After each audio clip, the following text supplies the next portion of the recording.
Hello everyone, I hope you are doing great. Today I am going to talk about resumes. Resumes are a vital part of any job selection process. It's like your first impression. So, having a good resume can help you a lot. So, let's begin with Resume 101. So, let's begin with Resume Building 101.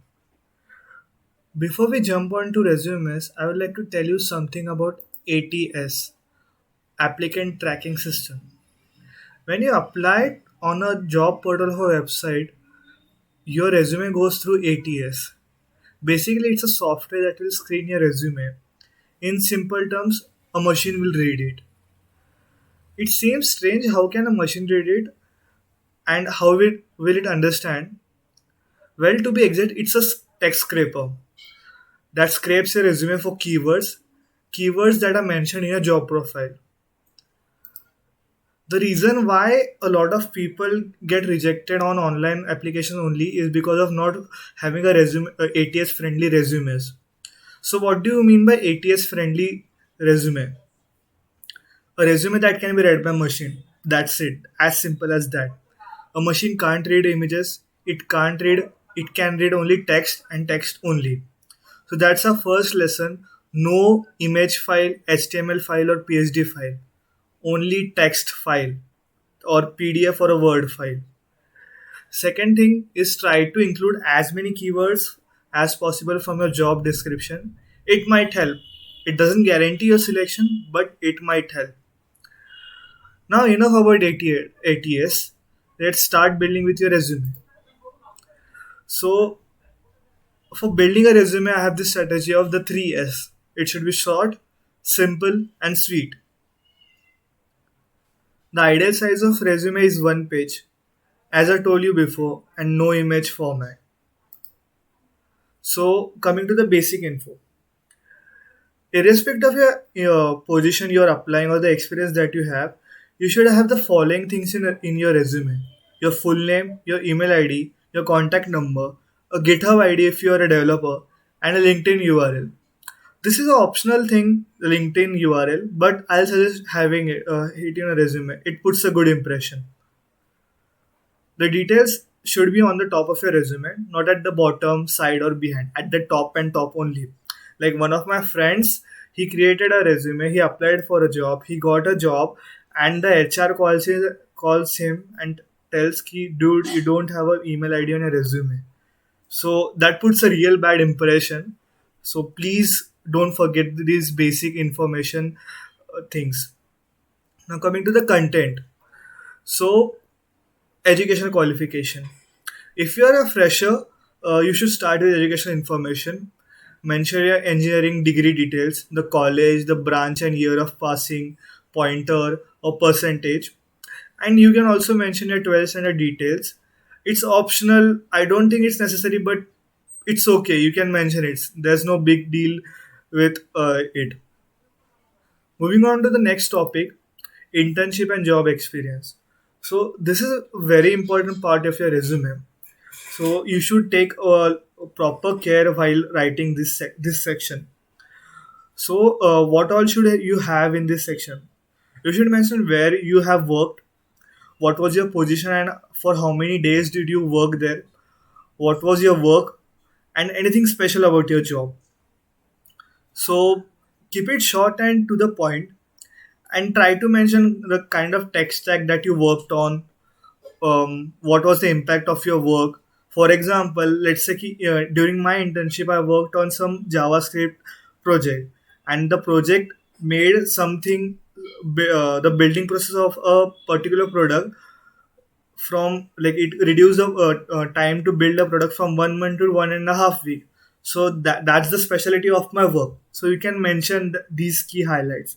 Keep it short and to the point. Don't go over like 3-4 lines. So yeah, moving on to the next section. Before that, before we move on, if you're applying for after some experience, your job experience should come first. So it should be your first highlight, and then you can mention about your projects and educational details. And yeah, coming to next thing, that is projects. So projects are also important, especially when you're fresher. So if you are applying, Mention 2 to 3 projects. That's more than enough. Don't mention a lot of projects. 2 to 3 best projects that you have. Name of the project. What does that project do? If it is deployed, give its link. And if it has some kind of metrics, do give it. Like I created a project. It's like a simple mailing API kind of thing. So it reduced the like work like man hours needed for a particular job from 10 hours to 1 hour. So you can mention those kind of things in a resume. It puts some impact on the uh, like recruiter or the exam, like whoever reviews your resume. And don't forget the GitHub repo. This has happened a lot with me and with my friends also. The interviewer during an actual interview asks the GitHub link of your project. He looks at your project online. He discusses some things regarding your project. So don't forget regarding the GitHub link.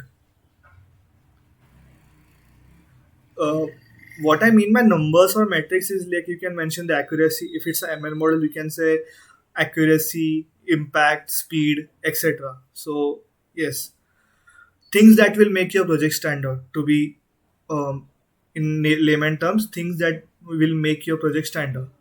The next thing is technical skills. So this is a strategy that I follow for mentioning my technical skills. So firstly, I'll mention the things that I'm very confident with. For example, I'm very confident with C++, so I'll say languages familiar with. So I'm very much familiar with C++. I can confidently say yes, I can solve any question on C++. That's why I'm saying languages I'm familiar with, that is C++. Then the second section that I move on to is languages known. So I know this that language, but I'm not that much pretty confident with that language or tech stack. So that is Python and Java. And then I add like what databases and frameworks that I have worked on. So SQL, Node.js. You can see the spelling is wrong here, but don't make such kind of typos in your resume. Uh, Please like avoid those. It puts a real bad impression. And please forgive me for this typo. uh, Try to mention a level of command also with these skills, not in terms of metrics, but in kind of a abrupt way of mentioning a family like the command with your these languages.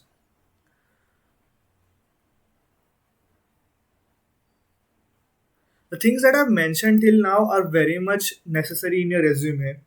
Technical skills, your projects, your internships, your educational information. These are the necessary things. But now I'm going to mention some things which are bit optional. So you can do this. It's completely up to you.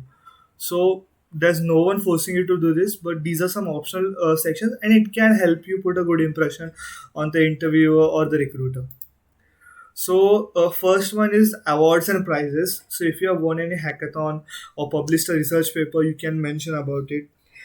If you have held any positions of responsibilities, such as held leadership roles in your college festival or a DSC lead or anything like that, you can mention about it. And the third thing is achievements in extracurricular activities. Other than coding and all, other than academics, if you have achieved something, you can mention about it. But stick to your domain as much as possible. Don't flutter around a lot. Yeah.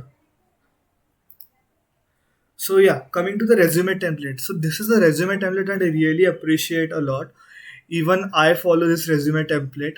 Uh, this resume template is given by Gail McDowell. She's the author of a very famous book, Cracking the Coding Interview. So I really suggest you to follow this resume template. You can find the Word file of this resume in my description. I will give you the link from where you can download this resume and use it. So yeah, uh, but there's one thing: key. These resumes are good for ATS, but when it comes to a face-to-face interview, I'll suggest you make a resume which is visually appealing too. So make a resume on Canva. The content remains the same, the order remains the same, but make it a bit visually appealing.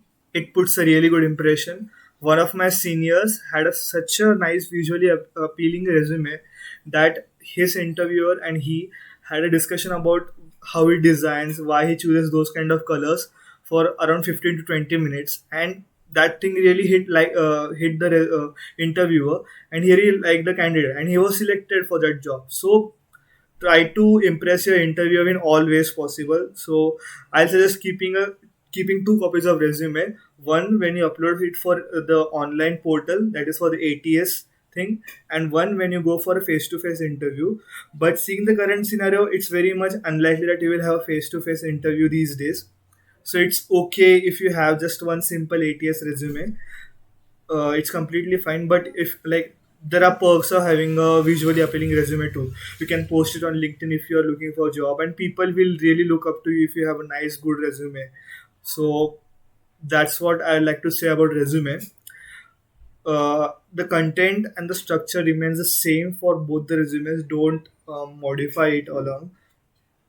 Another thing that I would like to tell you is whenever you are sending a resume to a HR or someone on LinkedIn, send it in a PDF format only, or an image format, so he can view it immediately, quickly. And whenever you're applying it on a job portal, send it in a Word, text, or PDF format so that the machine can read it easily. That's all I would like to say about resumes. If you have anything to say about me regarding the resumes, if you have any suggestions that you think that might add in your resume, add value to your resume, please let me know in the comment section. I would love to hear some feedback from you. Thanks for watching. Please like and share this video. I hope a lot of people benefit from this video. Thank you and have a great day.